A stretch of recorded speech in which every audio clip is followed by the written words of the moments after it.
Human rights and small-scale fishing. What does one have to do with the other? And why does it matter? If I said one phrase to you, small-scale fishing, what would you think of? Take a second and really picture it. See, I had an idea of what you might say. So I asked an AI tool to draw me an image of what most people think when they hear small-scale fishing. And it did. It drew me an image of a man standing in a boat at sea holding a net full of fish. And I thought that was really interesting because that image isn't random at all, actually. It depicts how small-scale fishing is portrayed in textbooks, in media, and even in policy discussions. But reality is so much more interesting and so much more complex than that. You see, what we don't see in that picture is that small-scale fishing is about so much more than just one person. It actually involves an entire value chain.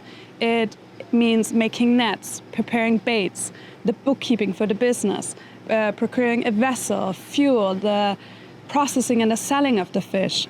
So that's so many more people, and most importantly, that's also women. Women make up for at least half of the workforce, but they're incredibly invisible in small-scale fishing. We also don't see the scale of things, because 1 out of 12 people worldwide depend on small-scale fishing. So that tells us that actually those activities are incredibly important for food security, livelihoods, and local economies. We also don't see the diversity. Small-scale fishing is about more than fish. It also involves crustaceans, shellfish, seaweed, algae, so much more. And finally, it's also about more than just water. It's also about land.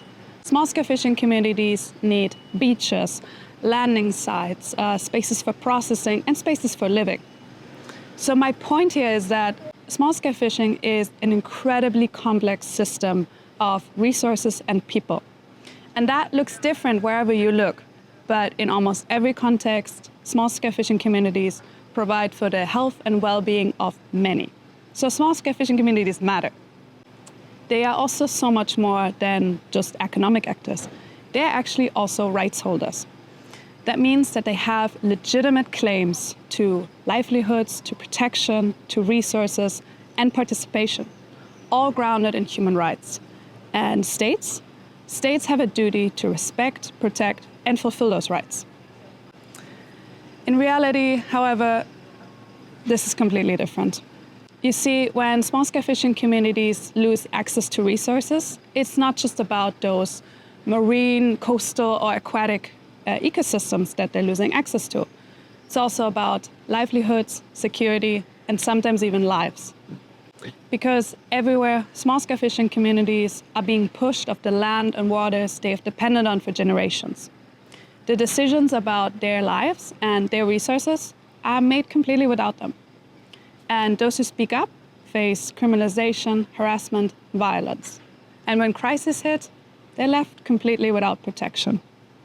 These are not isolated cases. This is the reality for many. So what that should tell us is that protecting the rights of small-scale fishing communities is not just important, it actually is essential. And this is where you come in. You, with your background, are in a unique position to shed light into the issues that small-scale fishing communities face where you are. Through different actions, strategies, and entry points, you can help promote and protect the rights of small-scale fishing communities. You might be asking yourself, yeah, but how do I do that? What do I need to know? Who do I work with? What do I do first? This course is here to address all those questions, so I hope you enjoy it.